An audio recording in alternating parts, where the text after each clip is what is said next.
Good morning, good afternoon, good evening, and welcome to Rebekah The Ghost Guide Live. I am your host, Rebekah Carmichael, and I am a proud psychic medium living in one of the most underrated haunted cities in the southern United States. And if you haven't heard that before and you've just been on my YouTube, you'll be like, what in the world is that? Most of my lives and content like this, I have moved over to Spotify podcasts. So if you've been wondering, like, where has that content been? Are you still going live? Yes. I still go live 7 p.m. Eastern Standard Time, so long as I'm not doing something like a conference this weekend, quite literally, which Sacred Spaces, by the time you hear about that, it will have been done and we will have been going back to our respective homes. So you're just gonna have to catch all the fun from our Instagram by that point. Now, this topic, the reason why I am posting it on my podcast as well as YouTube is I want it to be as easily accessible as possible to everybody, because what we are talking about today is something that I talk about commonly in consultations, and I want it to just be readily accessible to anybody who might need it. Even you who might be thinking, oh goodness, this topic does not apply to me. If you are doing any kind of inner child work, if you are doing any kind of work with other small beings, children, pets, etc., this topic is going to apply to you. The topic at hand is how to raise psychic kids. Most specifically, things that you wish your parents had relayed to you so that growing up with psychic skill sets wasn't so scary. I talk to people all the time about this, and I couldn't think of two better people to talk to who could share some insight on things that you also work with people on in your own consultations and in your own readings and courses and all the things, the wonderful things that you're offering. So I'm going to hand the metaphorical mic off to Emily first. Emily, can you please introduce yourself and please let the people know, what was it like growing up for you as a psychic? Yeah, absolutely. Thank you so much for the introduction. Hi, my name is Emily Dexter. I go by Liker of Words on all social media. I am also a psychic, not so much on the medium side, not that I can't do it, I just don't claim the label. But I have been this way forever. My entire life, I have been able to channel and tap into things. And for me, it was a little bit different. I had a very charmed childhood in a lot of ways. I was very lucky and benefited a lot from that. But I grew up way out in the mountains. We didn't have television. We were just us and nature for my entire life, pretty much, which gave me a really interesting perspective, because until I was about 8 years old, I had no idea that other people could not see or hear the things I could see or hear. I didn't think it was weird. I really thought that media was just representing what was very normal to do, that people could do that. And then I was about 7 or 8, and I went to my mom and was like, hey, like, weird stuff happens to me. This is kind of odd. And being the darling Catholic lady that she was kind of like, okay, well, I love you, go play outside. And that was about it. And I mean, no fault to her in the slightest. I was like 7, so I'm sure I explained that, like, and this, and also these things. But yeah, so it was definitely an experience, and I tried to shut it down kind of from there, which of course doesn't work. If you've ever tried that in your life, it doesn't work. It just makes you scared of it. And kind of grew from that point. So yeah, it was a really interesting experience growing up, being completely open with no inhibition at all, because I thought it was normal. And for you, and correct me if I'm off, just because I got the wonderful opportunity to see where you grew up, and with there being a lot more energy, certainly there were the cowboy ghosts that were nearby, though, and that would be human, though there are also a lot of energies that are inhuman, tons, and that I think makes your perspective unique in that sense to people like us who are on the East Coast or who were raised on the East Coast. I didn't have that many ghosts. There were ghosts for sure. You met the cowboy ones that are kind of around. There was some like older, passed away in like the 1950s, 1960s type of people that were around the neighborhood I grew up in, but nothing like as old as out here by any means. But lots of inhuman stuff, lots of fae, lots of nature spirits, lots of water spirits, a lot of that. So I channeled in a lot of that often, thinking that I was just playing with the nature, and you don't touch that tree on you. That's just weird. We don't go over there to that one. This gets mad at you if you do. That kind of thing. And also, I could see people's guides pretty clearly, or hear them pretty clearly. Depending upon how heavily they were manifesting, it was a little bit easier to see them or hear them around a person. That was where it always got kind of weird and scary for me. I was kind of socially awkward naturally in the first place, and decently outgoing when I was a kid, but it was always very loud around other people in my head, and it was all of that going on. So I saw a lot of that, or occasionally I'd see like people's past loved ones near them, that type of thing as well. And for anybody who's watching who you might be like, ooh, okay, you had me at ghosts, you had me at past loved ones, guides, fae, inhuman. Okay, here's the thing. You don't have to believe in all of this stuff to listen to this message, to understand something, in the event that you have a child who is seeing stuff like this. We're not here to try to prophesize or try to inflict any kind of belief systems on anybody. We're putting this out there because we've all had this experience. We have all worked with people who have had these experiences where a small one, or let's say an elderly person, they might be towards the end of their life, they might be having memory issues, they might just be coming into their own skill sets later on in life. They may be having some trouble communicating exactly what they're seeing, but the things that we have found and the things that we want to share with you, it doesn't matter if you do or don't believe in something. What matters is the skill sets that anybody can have, not just people who identify as spiritual practitioners, mediums, psychics, etc. Skills that anybody can have, just based that are in empowerment to feel safer for you and those you care about who may not be able to fully defend or care for themselves. And on that note, tell us about yourself. Tell us about how you grew up. So my name is Theron. I'm known as Theron Beyond the Veil on all social media platforms. And I grew up in what is called the most haunted house in Bucks County, Pennsylvania. We got that name because everybody knows, but apparently my parents didn't. They were just like, wow, look at that crown molding, and they ignored all of the other signs that went with that.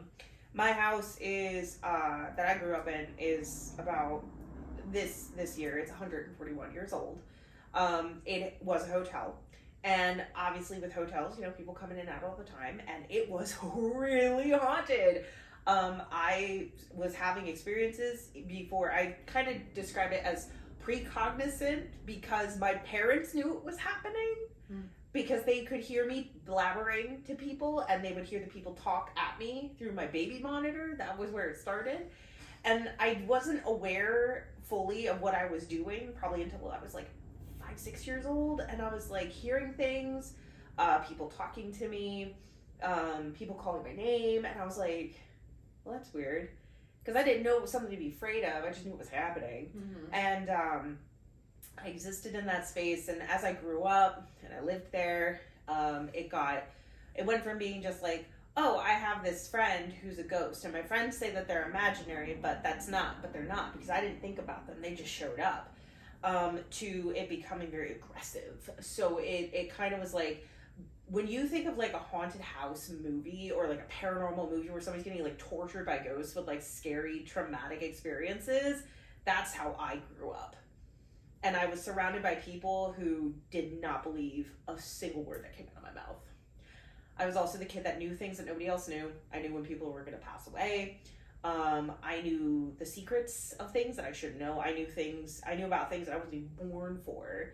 And it was a lot of things that I heard as a kid was, why are you the way that you are, and how do you know that?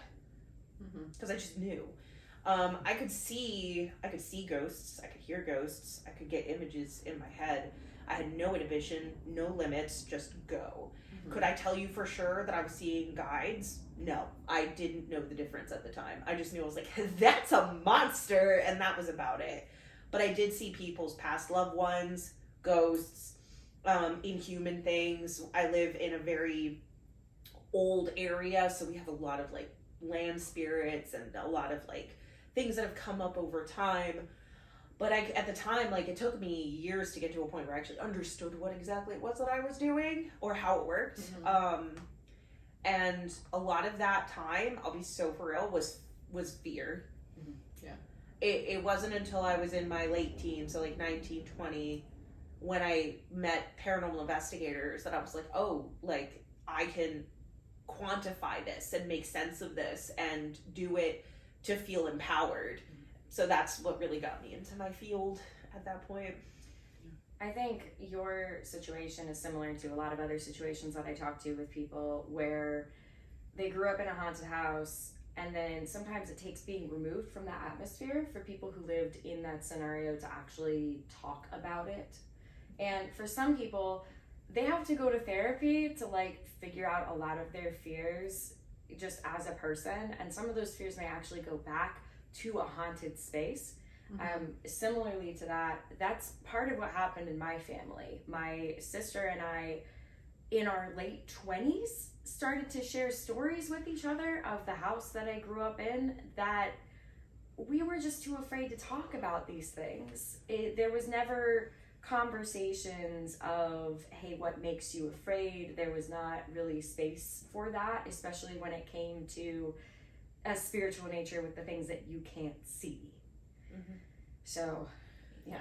A lot of people became very interested in my house because we had somebody writing a book about our neighborhood, and they reached out to us and asked if we had any ghost stuff.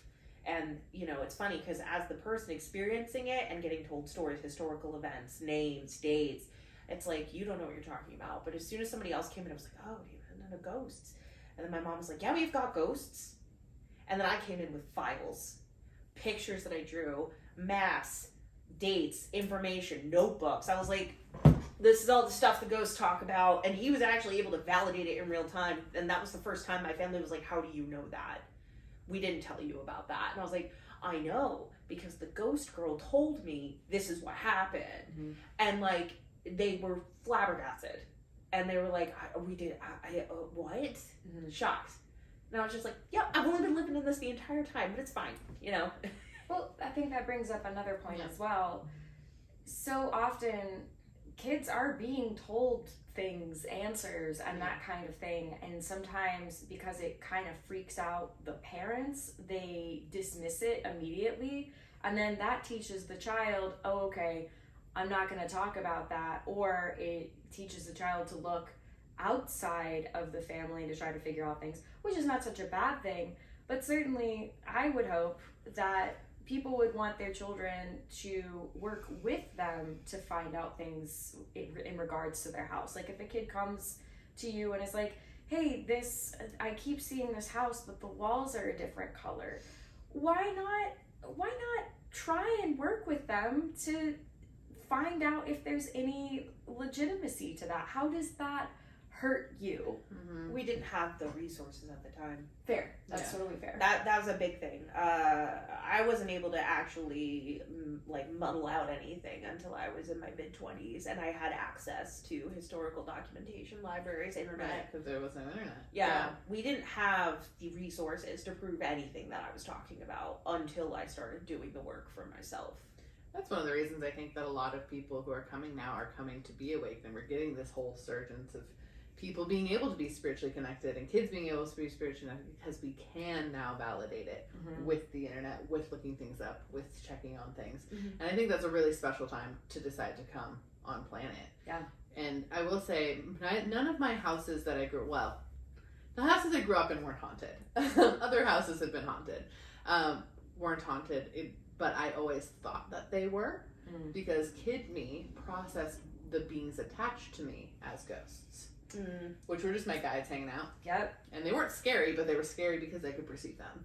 And that's oftentimes what kids take the cue as, like, I don't know what that thing is, and therefore it is inherently scary. And it got to so bad in high school, my mom actually slept in bed with me almost like every night of my senior year of high school because I was so scared of the things like in my room looking at me. And it was just my guides. They were helping me out, but I didn't know it at the time. And I think because we have this ability to share resources, we finally have ways to Google that, to watch a video about it, to like actually bring that up, which is a huge point. It's so funny because I had like the opposite.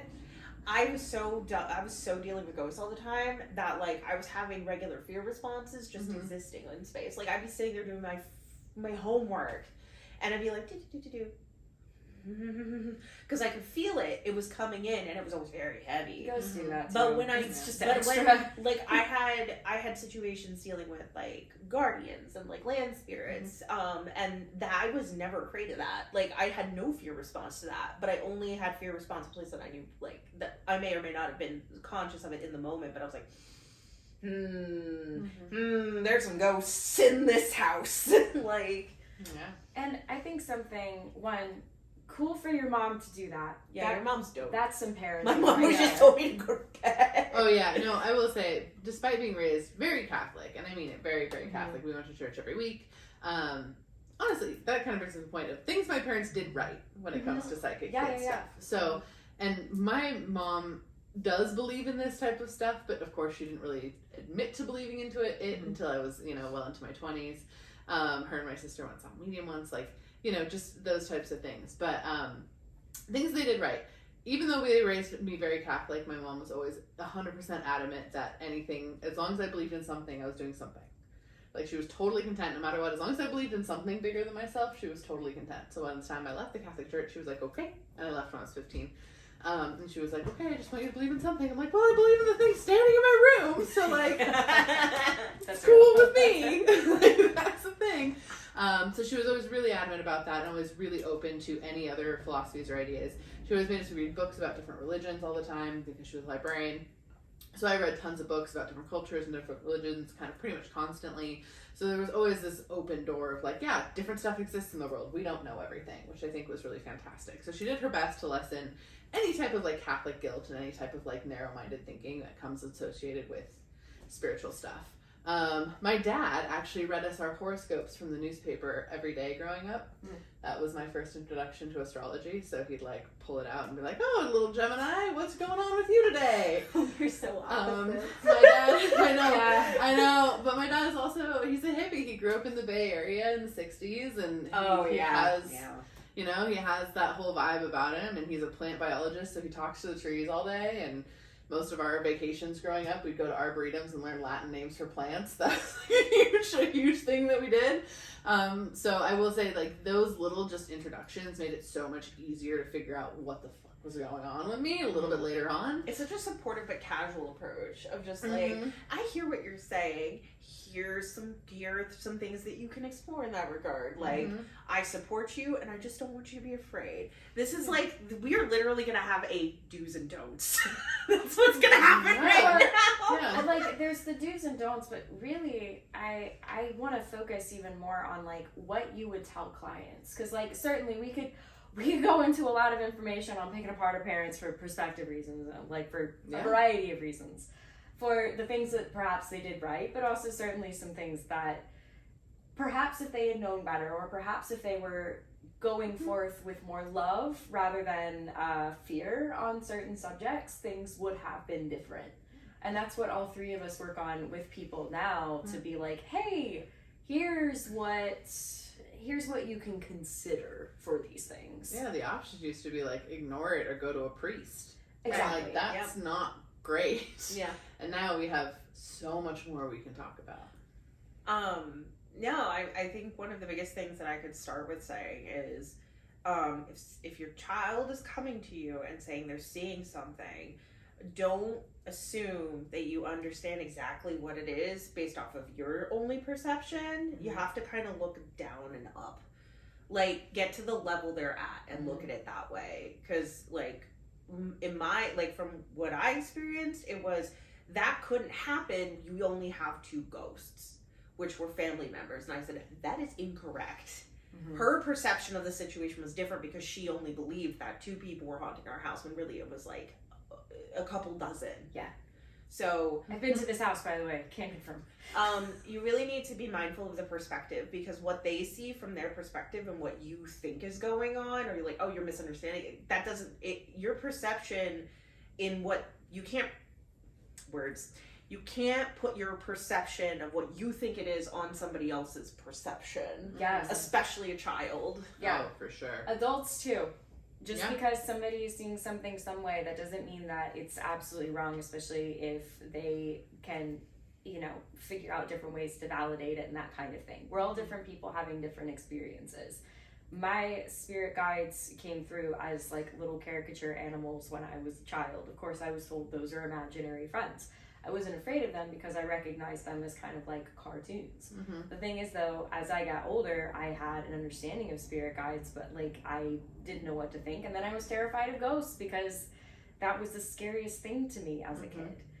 And I got followed around by wolves a lot. that's extra. I told my parents, I was like, the wolves are following us. They're like, what is it with these wolves? Like, yeah, that's unique. there was a pack of wolves. They followed me a lot when I was a kid. When my dad passed away, they disappeared. Never saw them again. Yeah. I told Okay. you Yeah, about I don't this. know. Yeah, Lore okay. drop. You got character animals. I got wolves. Yeah. I was a fairy. She was a fairy. Well, one thing to keep in mind, let's say your child is coming to you, and let's say they are magically making up a sentient stick that lives and follows them around. I don't know, that's the best thing that could come to mind because we have a stick outside and that's where my brain went. So, not a sentient one, but it was a cool stick. Anyway. Bug's Life, does he read Shakespeare to them? Sure, let's go with it. Yeah, let's just improv this out, right? It's a whole scene, there's a background, there's a stick. Okay, let's say your kid's talking about the stick, right? And at some point, your kid starts saying like, oh, the stick told me to be mean to somebody for some reason.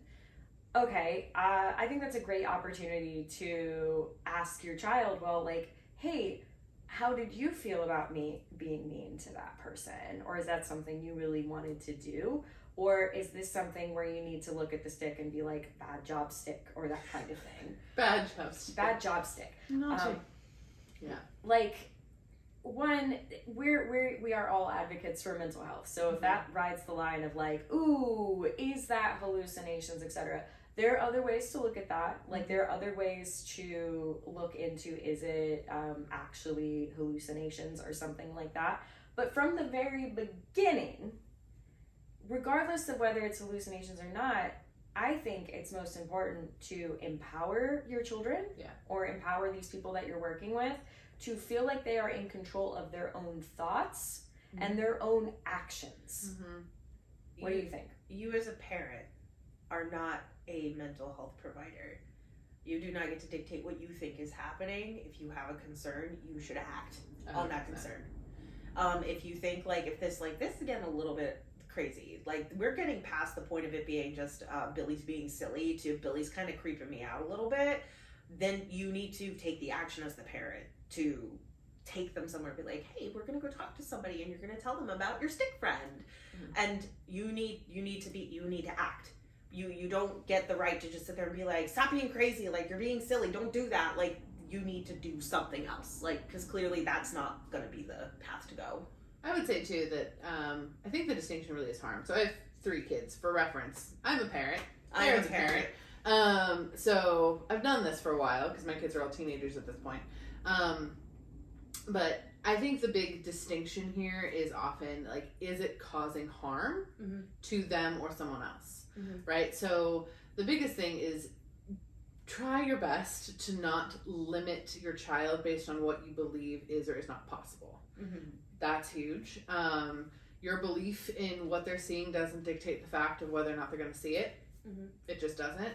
And unless you're super well acquainted with all the spirits in your house, probably questioning them, being like, no, you aren't seeing them, is probably not accurate. If they're saying, hey, we are seeing this person, they do look like grandma, or hey, we were in the forest the other day and a little kid was there playing with me, and you're like, no, there wasn't, I didn't see one. Like, don't do that. Don't do that. The thing is, unfortunately, when you're a little kid, your parent is God. And what your parent says dictates the rest of the outcomes. So, like me, little, 7-year-old me being like, all these weird things happen to me, and having my mom just being like, okay, well, I love you, play outside. Like, it was a perfectly appropriate response from her side, but for me, it was like, oh my God, my mom doesn't know what it is, and therefore nothing should know it. Oh my, I'm weird. Oh my God. Like, it was so crushing, which is what we do to our kids all the time without knowing it. Mm-hmm. And so I think the biggest thing we can do is to just be like, interesting, tell me more. Tell me more. Interesting, tell me more. How does that make you feel? Exactly. Yeah. And you know, I think it walks the line with mental health stuff. You know your kid, or you should know your kid. Mm-hmm. And if your kid is seeing spiritual stuff, it's going to be different than mental health things. It just is. It just is. It just is. It's a different conversation. Your kid's totally normal all other times. And then they're like, wow, there's someone over there talking to me in the corner. And then they go back to coloring. Like, that's not a mental health thing typically. Yeah. That's more of like, oh, there might be someone in the corner talking to them. Like, I've literally seen this happen in real time with like younger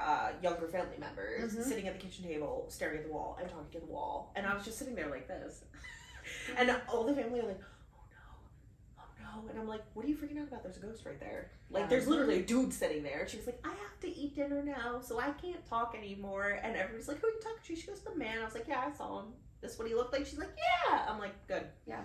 Or checked with your psychic. Yeah, like, let's say that you're not as in tune with your abilities, which, by the way, everybody's intuitive. Everybody has abilities, just understanding how they work for you. This is just a thing everybody can do. It's not a special, like, passed down and be like, well, yeah, my kid can't be psychic. I wasn't born psychic. You were.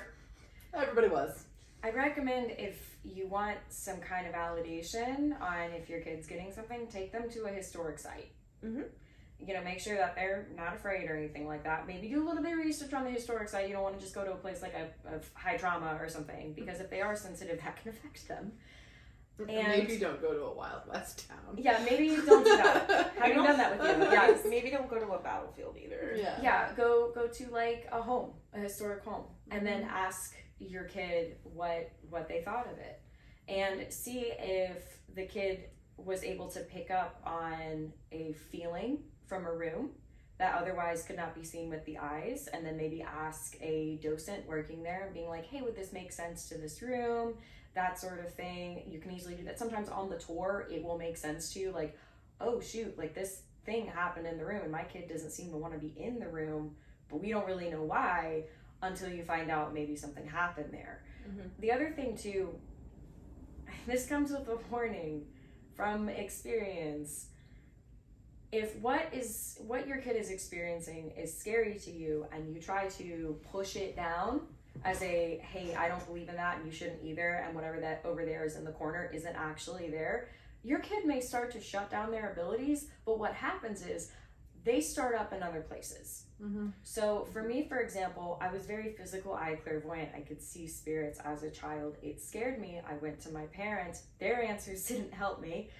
And so I started to shut that down, but then things started coming through more through dreams. They started coming through more through mental imagery, which was also trippier in a sense, because so much trippier. Yeah, and then from there they also started coming through more clairsentience or physical feelings. So like heat and cool changes and that sort of thing. So if you're thinking, oh, what my kid is doing is freaking me out, I'll just make them feel like it's so fake that they have to shut it down. That's not the way it works. You can't fight it. It's a matter of, you can either empower them to understand it and give them a space where they feel safe to talk to you, or you can try and shut it down. It doesn't shut down, and honestly, it gives them issues later. Yeah, I think that's actually a really important point. You're not raising them, like they display psychic abilities and now you're like, okay, but if I reinforce that, am I raising them to just be a psychic when they grow up? No, you're just raising them to be a confident person that can like communicate what's going on with them to the people around them. Like that's what it is. And maybe later on they don't want to do this type of magic stuff. They don't have to. It doesn't have to be permanent and stay around. You're not required. No, exactly. But that being said, if you do shut it down, it deeply messes up just your intuition period. Too. Like to me, it ended me up in a really horrific abusive relationship in high school because I was just so desperate. All of us have. Right? Yeah. I was just so desperate for someone to come in and say, "Oh, I understand what you're going through." Emily. Yeah, Literally, I did not put that together, and now I did, and now I feel traumatized. No, I'm just kidding. Oh, I shut down around 20. I had a really intense experience at a paranormal location, and then I had a really intense experience with something else in spirituality sense, and I was like, nope, this is crazy. We're done. Shutting that down. Curtain closed. The store is closed. ever like things just kind of after that, you know, because you lose your actual intuition, and you need that as a person. Like we have our spiritual psychic intuition, but then we also have like our human intuition of like, don't go into that dark alley.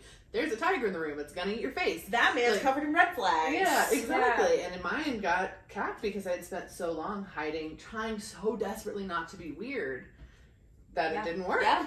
I just didn't want to be weird anymore. I didn't want to. I really got tired of feeling like, or being called weird, being the weird kid, or being called crazy. Even though I'm on multiple occasions, I've talked to professionals and told them what I do, and they were like, "No, you're good."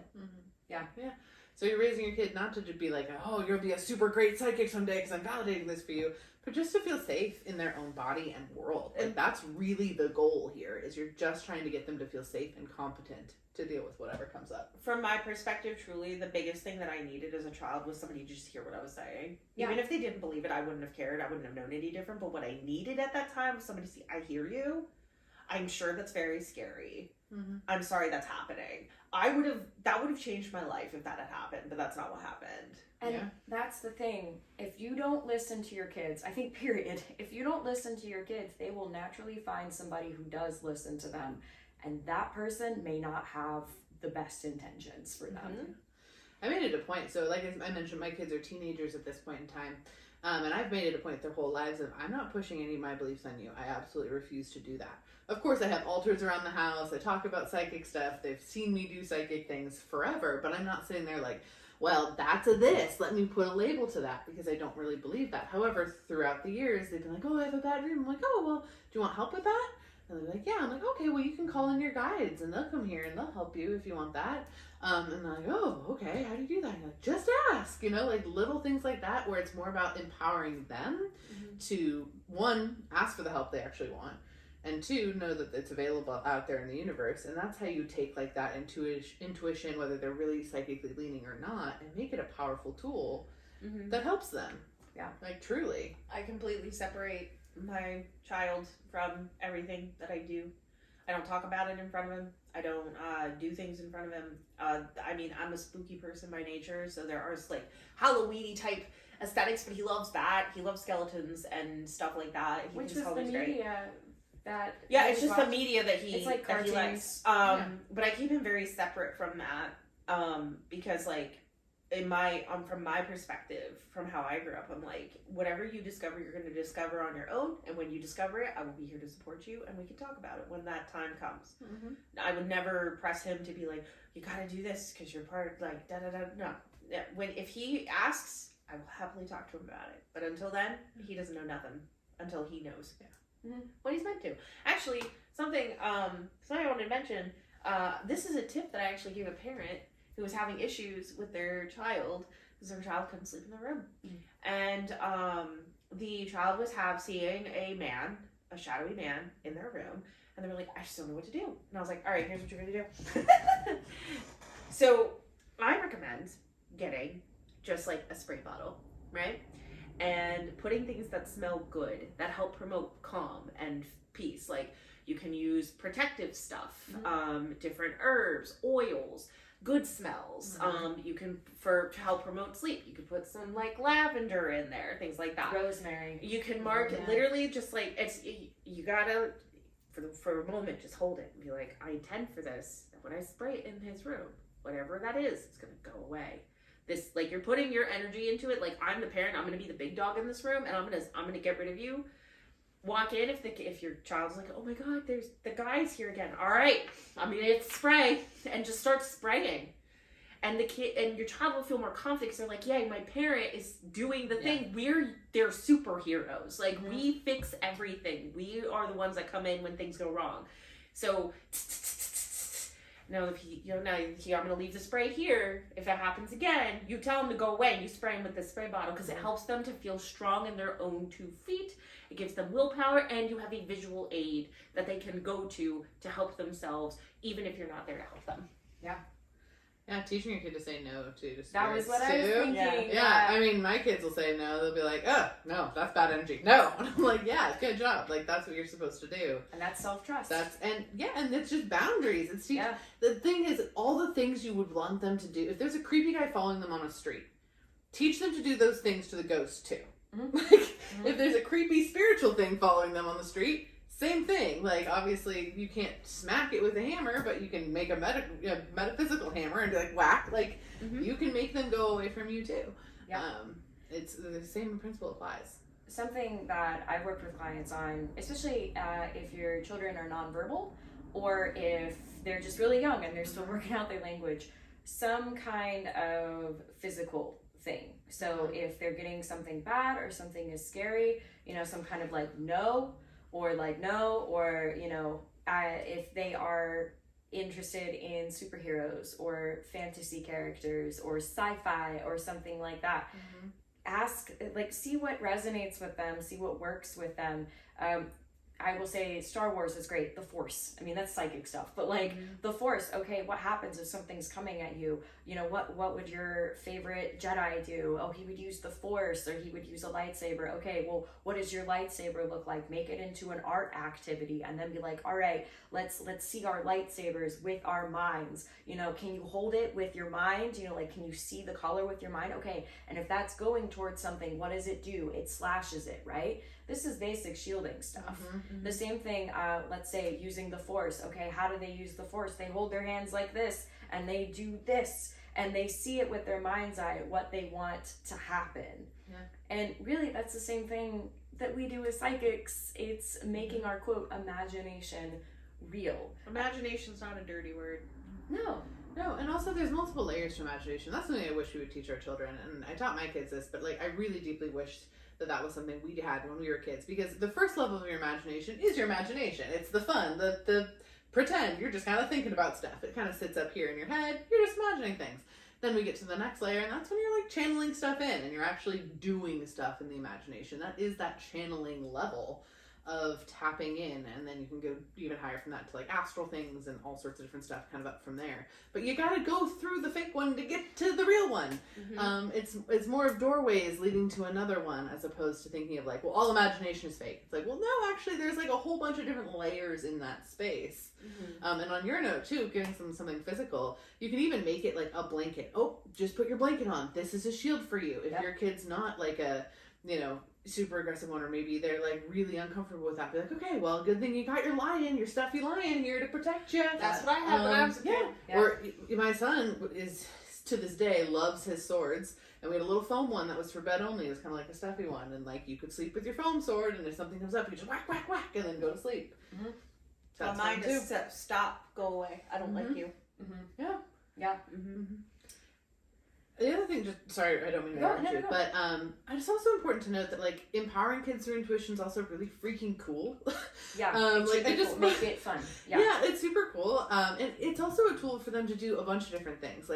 Using intuitive techniques to teach them emotional regulation is so helpful.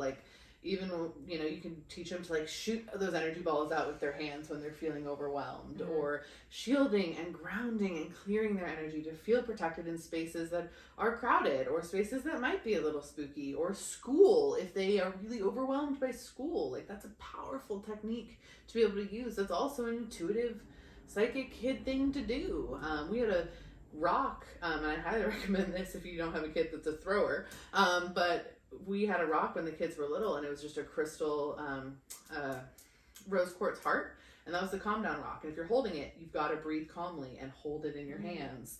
And so if they were real upset or freaking out, or whatever it is that they were doing, and be oh, well, we're gonna go sit with this for a second, and you're gonna take a breath, and don't drop it. It's a super special rock. We got to calm down with it. And that's just emotional regulation, but really it's okay, that's also a calming crystal that will help your energy. There's a ton of different things you can do with it, even outside of just if your kid has spooky inclinations or not. On that too, asking your kids when they're in a balanced state of mind, okay, what color represents what emotion? Angry, sad, scared, that kind of thing. Maybe make a little emotion wheel, which if you're not familiar with the emotion wheel, highly recommend. Highly recommend Very it. helpful. We all need that. but having a little one for kids so that when they're feeling something and maybe they can't describe it, they can say, oh, I'm feeling very purple. Okay, where are you feeling it? Oh, I'm feeling like here, like whatever. Like feeling colors is something that a lot of folks do. You can say that it might be attributed to auras depending on which kind of side of belief systems you are. Though sometimes kids, they might also use that for something beyond themselves. Mm-hmm. Remember, black doesn't always mean bad. White doesn't always mean good. We're creating a language with these kids, just like we have to create our own psychic skill set language. Mm-hmm. If you've got some that are younger, still learning their words, still trying to like regulate their own emotions, taking time, like getting upset, getting worked up, they can't quite communicate how they're feeling sometimes. So something that you could do is just kind of, if they're really like worked up, just sit with them and help them to move their energy, because they might need help. Like put your hand on their back, just breathe with them. Mine is little, like still kind of working on being a kid right now, and when he gets very worked up, very upset, he can't tell me what is wrong, but we have a moment, we sit, rub his back and just go together, and he'll try to calm down and be like, are you okay? And he'll be like, and then off he goes. Well, you say that for kids. Some adults can't do that. Yeah. Like we were raised in a society where we were disconnected from that. And what's unfortunate, our parents and their parents were more disconnected than we are, where we're meant to be the change for our kids so they can just have these conversations about their emotions, about their empowerment, all of that. And in the last roughly 5 minutes, a few things. I want to mention another art project sort of thing. We mentioned shielding, we mentioned cleansing ourselves or grounding and that kind of thing. You don't have to get all woo-woo smoke cleanse, what you may have seen on TV for that. It's a matter of being in charge of your own energy and saying, this space is mine and nothing gets into this space. Nothing without consent, which by the way, you can teach consent very early. It's just a matter of saying oh, you don't want that? Okay, then I'm pulling back. That's all it takes. I think sometimes we get in our mind that consent means so many things. It's just a matter of respecting somebody's no or yes. Enthusiastic yes. Another thing with the art projects, so I encourage even my adult clients, if you're having trouble visualizing a shield for yourself, draw it out or get pictures from the internet and put those together. Make an art project. Your kids may give you great ideas. Be like, okay, what makes you feel safe? Maybe they'll say dragon scales or fire or water or being a pirate or something like that. And be like, cool, can you draw yourself as this? Get them excited about it and be like, ask them questions. Be like, oh, why did you choose this color here? What part of that makes you feel really safe? Sometimes they might answer back nothing in particular. They might just be like, their socks or something. Safety socks. Safety socks. Safety socks. And that's just the opportunity to be like, cool, and they make you feel good? Yep. Not everything has to have a grand meaning. Though having that kind of cleansing, having that kind of shielding, having a moment to also have a cleansing to basically say, this is mine, my energy is mine, nothing is here without me being okay with it. So that can be used for the living and the spiritual, that can be used for a variety of things. So being able to claim your energy and just saying what is yours, what is not. And then being able to create a really fun shield and then knowing what it does for you. So that way you can see it with your mind's eye.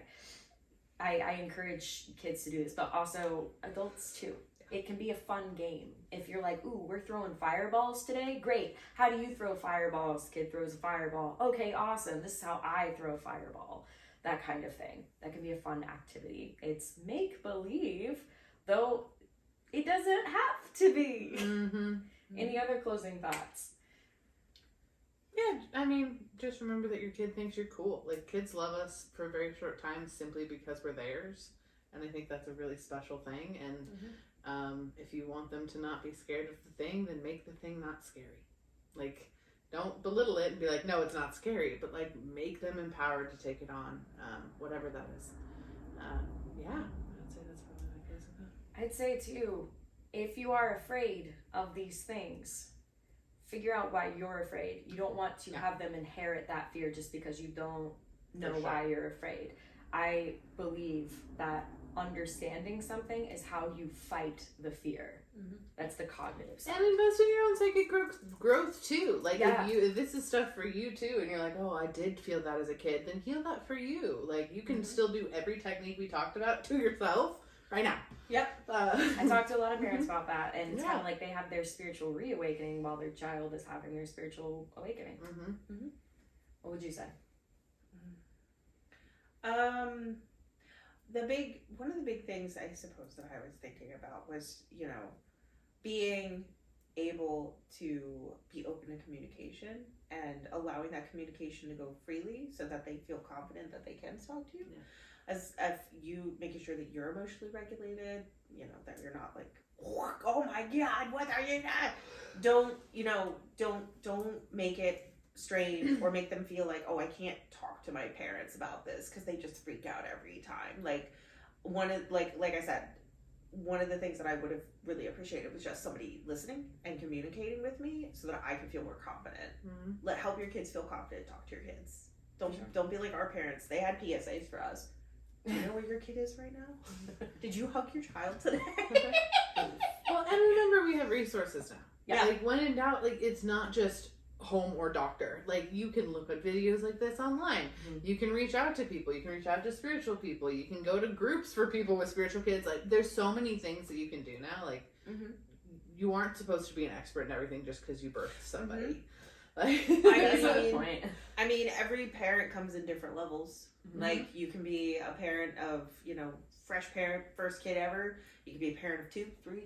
Like you could be any kind of ready parent. There are sometimes going to be times you don't know what to do. It happens. And that's okay. It's okay to not know what to do.